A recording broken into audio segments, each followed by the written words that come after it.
എല്ലാവർക്കും നമ്മുടെ വിയറ്റ്നാമിലെ അവസാന എപ്പിസോഡിലേക്ക് സ്വാഗതം. നമ്മളിന്ന് എങ്ങനെ നമുക്ക് ഈസി ആയിട്ട് തിരിച്ചു പോവാം, എങ്ങനെയാണ് അതിന്റെ കാര്യങ്ങളെന്നാണ് നോക്കുന്നത്.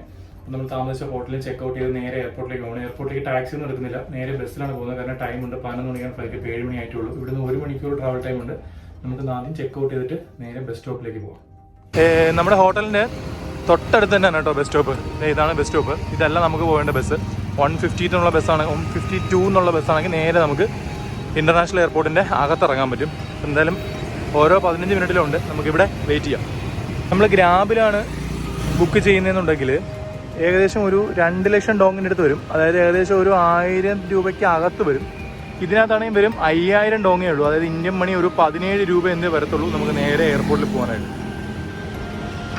നമ്മളെ വണ്ടി 152 ഡേ വരുന്നുണ്ട് കേട്ടോ. ബസ്സിൻ്റെ അകത്ത് കയറി കേട്ടോ. 5000 ഡോങ്ങിൻ്റെ ടിക്കറ്റ്, 17 രൂപ ഇന്ത്യൻ മണി. ഇനി 1 മണിക്കൂർ ട്രാവൽ ടൈം, നേരെ എയർപോർട്ടിനകത്ത്.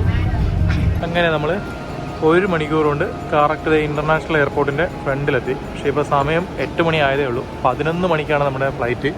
അപ്പോൾ നമുക്ക് ചെക്കിനൊക്കെ ചെയ്തിട്ട് ബാഗൊക്കെ ഡ്രോപ്പ് ചെയ്തിട്ട് അവിടെ ഇരിക്കാം. ഞാൻ മലേഷ്യൻ എയർലൈൻസിൻ്റെ ഫ്ലൈറ്റിലാണ് കേട്ടോ. മലേഷ്യയിൽ 7 മണിക്കൂർ ലെയർ ഉണ്ട്. അപ്പോൾ മലേഷ്യൻ എയർപോർട്ടിൽ വിസയും കാര്യങ്ങളും എങ്ങനെയാണെന്നുള്ളത് നമുക്ക് അവിടെ ചെന്നിട്ട് നോക്കാം. അവിടെ നമുക്കിപ്പോൾ ഇന്ത്യൻസിന് ഫ്രീ ആയിട്ട് വെളിയിൽ ഇറങ്ങാം. എനിക്ക് 7 മണിക്കൂർ വെയിറ്റിംഗ് ഉണ്ട്, പക്ഷേ ഞാൻ വെളിയിൽ ഇറങ്ങുന്നില്ല. നമുക്ക് എയർപോർട്ടിനകത്ത് തന്നെ ഇരിക്കാനുള്ളൊരു പ്ലാനിങ് ആണ്. ഫ്ലൈറ്റ് എന്തെങ്കിലും ഡിലേ ആവണമെങ്കിൽ മാത്രം വെളിയിൽ ഇറങ്ങാമെന്നാണ് നിൽക്കുന്നത്.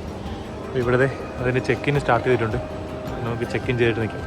ഇവിടെ വന്ന് ചെക്കിങ്ങിന് നിൽക്കാൻ തുടങ്ങിയിട്ട് ഏകദേശം 1 മണിക്കൂറായി കേട്ടോ. ഇതുവരെ ഒരു അനക്കവും ഇല്ല. ഇവരൊക്കെ കണ്ടോ, ഇവരൊക്കെ കുറേ ലഗേജായിട്ടാണ് വരുന്നത്. ഇതെല്ലാം കൂടെ ചെക്കിൻ ചെയ്യാൻ ആകെ കൂടി 3 കൗണ്ടറാണുള്ളൂ. അവസാനം ഇത്രയും നേരം നിന്ന് വീണ്ടും ക്യൂ ഉണ്ടോ. ബോർഡിംഗ് പാസ് കിട്ടി. ബാഗേജ് നമുക്ക് ഡയറക്റ്റ് ട്രിവാൻഡ്രത്ത് വരും.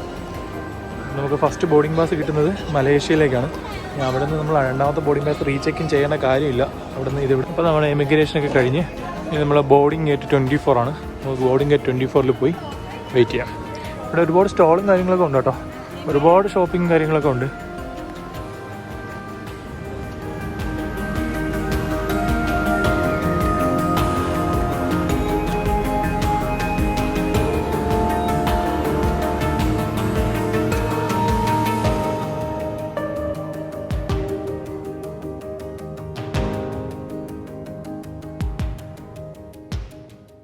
അവിടെ നമ്മൾ പോകുന്ന മലേഷ്യ എയർലൈൻസിൻ്റെ ബോയിങ് 737 മാക്സ്.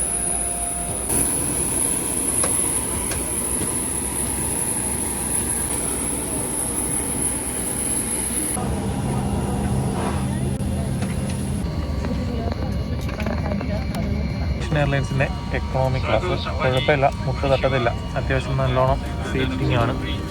വിൻഡോ സൈഡാണ് എൻ്റെ സീറ്റ് കിട്ടിയത്. ഓക്കെ, അപ്പോൾ നമുക്കിനി മലേഷ്യ ചെന്നിട്ട് കാണാം. 2 മണിക്കൂർ ഫ്ലൈറ്റ് ടൈം ഉണ്ട്. ഇതിനകത്ത് ഫുഡ് ഉണ്ടെന്ന് തോന്നുന്നു. ഫുഡ് വരുമ്പോഴത്തേക്ക് അതിൻ്റെ കാര്യങ്ങളൂടെ ഞാൻ കാണിച്ചു തരാം.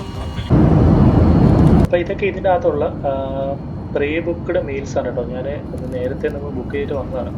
ഇതൊക്കെ നമ്മൾ ഫ്ലൈറ്റ് ടിക്കറ്റിൻ്റെ ചാർജിൽ ഇൻക്ലൂഡാണ്. ഒന്നും നമ്മൾ അഡീഷണൽ പൈസ കൊടുത്ത് മേടിച്ചതല്ല. അപ്പോൾ ഇതിൻ്റെ കൂടെ നമുക്ക് ഒരു ബിരിയാണി ഉണ്ട്.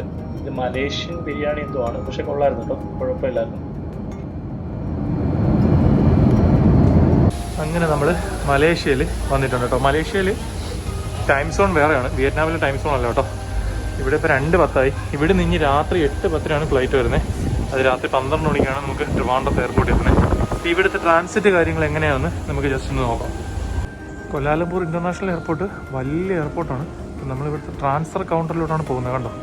അല്ലാതെ നമുക്ക് ബാഗേജ് എടുക്കാനൊന്നും പറ്റില്ല. രാത്രി 7:10 വരെയുള്ള ഫ്ലൈറ്റിൻ്റെ ബോർഡിങ് മാത്രമേ വന്നിട്ടുള്ളൂ. നമുക്ക് ഗേറ്റൊന്നും അറിഞ്ഞൂടാ. ബോർഡിംഗ് പാസ് ഉണ്ട്, പക്ഷേ അതിനകത്ത് ഗേറ്റ് ഇല്ല. എന്തായാലും നമുക്ക് അവിടെ പോയി വെയിറ്റ് ചെയ്യാം. നമ്മുടെ ബോർഡിംഗ് ഗേറ്റ് കിട്ടും കേട്ടോ. G8 ആണ് വന്നിട്ട് ബോർഡിംഗ് ഗേറ്റ്. ഇനി ഒരുപാട് ടൈമുണ്ട്. 9:50 കേട്ടോ ഫ്ലൈറ്റ്. ഇവിടുത്തെ എല്ലാം ഡ്യൂട്ടി പെയ്ഡ് ഷോപ്പുകളിലെല്ലാം $US അക്സെപ്റ്റ് ചെയ്യും. അപ്പോൾ അവർ തിരിച്ച് മലേഷ്യ റിംഗറ്റിലായിരിക്കും പൈസ തരുന്നത്. ഒരുപാട് സാധനങ്ങളുണ്ട് കേട്ടോ. ചോക്ലേറ്റ്, ദുരിയാൻ തന്നെ ഒരു ഫേമസ് സാധനം. ദുരിയാൻ വെച്ചിട്ട് ഒരു ബിസ്ക്കറ്റ് ഉണ്ടാക്കും, അത് ഇവിടുത്തെ ഫേമസ് ആണ്. ഞാനിതുവരെ മലേഷ്യയിൽ വന്നിട്ടില്ല. അപ്പോൾ നമ്മുടെ ബോർഡിംഗ് ഗേറ്റ് വന്നിട്ട് G8 ആണ്. അപ്പോൾ പ്രധാനമായിട്ടും മലേഷ്യ വഴി നമ്മൾ ഫ്ലൈ ചെയ്യുമ്പോഴത്തേക്ക് ട്രാൻസിറ്റ് എന്തെങ്കിലും ഉണ്ടെങ്കിൽ ശ്രദ്ധിക്കേണ്ട മെയിൻ കാര്യം അതാണ്. എല്ലാവർക്കും ഡൗട്ട് വരുന്നത്. നമുക്ക് ട്രാൻസിറ്റ് പാസ് അല്ലെങ്കിൽ വിസ ആവശ്യമുണ്ട്. അപ്പോൾ നമ്മൾ ഒറ്റ PNR-ലാണ്, അതായത് നമ്മളിപ്പം ഹോച്ചിമിൻ സിറ്റിയിൽ നിന്ന് കയറിയപ്പോഴത്തേക്ക് അവിടുന്ന് തന്നെ നമ്മൾ അടുത്ത ബോർഡിംഗ് പാസ്, അതായത് ഈ മലേഷ്യൻ ട്രിവാൻഡ്രത്തേക്കുള്ള ബോർഡിംഗ് പാസ് അവിടെ നിന്ന് കിട്ടി. അപ്പോൾ നമുക്കിവിടെ വീണ്ടും റീചെക്കിൻ ചെയ്യേണ്ട കാര്യം വരുന്നില്ല. അങ്ങനെയാണെങ്കിൽ നമുക്ക് ട്രാൻസിറ്റ് പാസോ വിസയോ ആവശ്യമില്ല. തിരിച്ച് നമ്മൾ ഇവിടെ ഇറങ്ങിയിട്ട് നമ്മൾ വീണ്ടും അടുത്ത ഏതെങ്കിലും എയർലൈനിൽ റീചെക്ക് ചെയ്യുകയോ അല്ലെങ്കിൽ നമ്മൾ ബാഗേജ് കളക്ട് ചെയ്തിട്ട് വെളിയിൽ ഇറങ്ങിയിട്ട് വീണ്ടും ഇമിഗ്രേഷനിലൂടെ പോവുകയോ ചെയ്യുകയാണെങ്കിൽ നമുക്ക് ട്രാൻസിറ്റ് പാസോ വിസയോ ആവശ്യമുണ്ട്. ഇപ്പോഴത്തെ ഒരു സിറ്റുവേഷൻ എന്ന് വെച്ചാൽ ഇന്ത്യക്കാർക്ക് വിസ ആവശ്യമില്ലാത്തതുകൊണ്ട് ഇമിഗ്രേഷൻ വഴി വെളിയിൽ ഇറങ്ങിയിട്ട് വേണമെങ്കിലും തിരിച്ച് കയറാൻ പറ്റും. നോർമലി അല്ലാത്ത സമയത്ത് അതിന് ഇപ്പോൾ ഈ ഫ്രീ വിസ കൊടുത്തിരിക്കുന്നതിനൊരു കാലാവധിയുണ്ട്. ആ കാലാവധി കഴിഞ്ഞിട്ട് ഉള്ള കാര്യമാണ് ഞാനിപ്പോൾ പറഞ്ഞത്. അപ്പോൾ ഇവിടെ ഇനി പ്രത്യേകിച്ച് വേറെ കാര്യങ്ങളൊന്നും ചെയ്യാനില്ല കേട്ടോ. ഇവിടെ ഇനി രാത്രി 9 വരെ ഇവിടെ ഇരിക്കുക തന്നെ. അപ്പം ഇവിടുത്തെ ട്രാൻസിറ്റ് ഏരിയ വിട്ട് നമുക്ക് വെളിയിലോട്ട് ഇറങ്ങാൻ പറ്റത്തില്ല. വേണമെങ്കിൽ പോകാം കേട്ടോ, പക്ഷെ ഞാൻ പോകുന്നില്ല. പോയിട്ട് നമുക്ക് തിരിച്ച് കയറി, കാരണം 2 മണിക്കൂർ നമുക്ക് വെള്ളം ഇറക്കിയിട്ടൊന്നും ചെയ്യാനില്ല. അതുകൊണ്ട് ഇത്രയും വേസ്റ്റാണ്. 7 മണിക്കൂർ വെയിറ്റിംഗ് വേഗം തീരുമെന്ന് വിചാരിച്ചു കേട്ടോ. ഒരു രക്ഷയില്ല. ഇപ്പോൾ അത് 6:30 സമയം. ഇരുന്നിരുന്ന് മടുത്തു അവിടെ. അവസാനം വിശന്നപ്പോൾ ഒരു ബർഗർ വാങ്ങിച്ചതാണ്. ഇതാണെങ്കിൽ ഉപ്പ് മാത്രമേ ഉള്ളൂ, ഒരു ടേസ്റ്റും ഇല്ല, ചൂടും ഇല്ലാത്തൊരു സാധനം.